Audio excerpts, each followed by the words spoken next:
మనము తులసీ దళాన్ని వినాయకుని పూజలో ఎందుకు ఉపయోగించకూడదు దాని గురించి మనం ఇప్పుడు తెలుసుకోబోతున్నాం. నాక్షతే అర్చయేద్విష్ణుం న తులస్య గణాధిపం అనేది శాస్త్ర ప్రమాణం. అక్షతలతో విష్ణుమూర్తికి, తులసీ దళాలతో గణపతికి పూజ చేయకూడదని నియమం చెబుతుంది.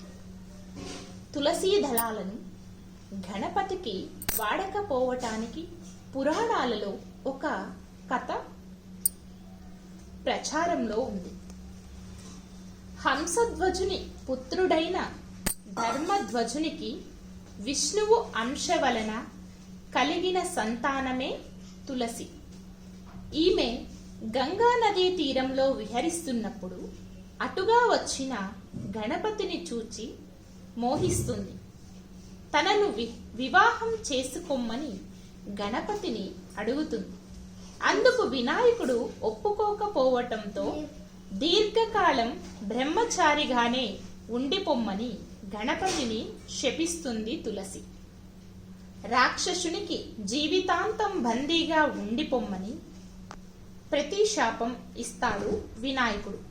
అయితే ఆ శాపాన్ని భరించలేనని తులసి వేడుకోగా విష్ణుమూర్తి వలన విమోచనం పొంది తులసి వృక్షంగా అవతరిస్తావని అనుగ్రహిస్తాడు.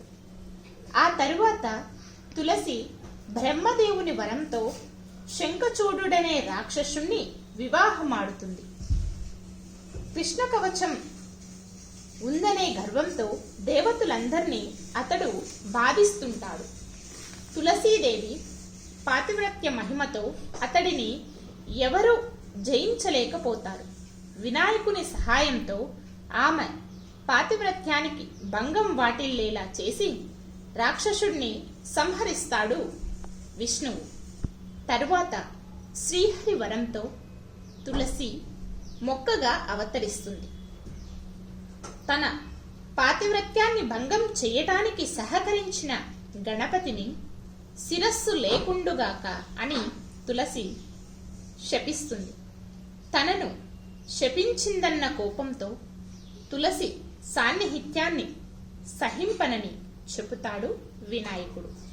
వినాయక చవితి రోజు మాత్రం మినహాయింపు ఉందని బ్రహ్మ వైవర్త పురాణం చెబుతోంది. అందుకే వినాయక చవితి రోజు మినహా మరి ఏ రోజు వినాయకుడికి తులసి సమర్పించరు. ధన్యవాదాలు.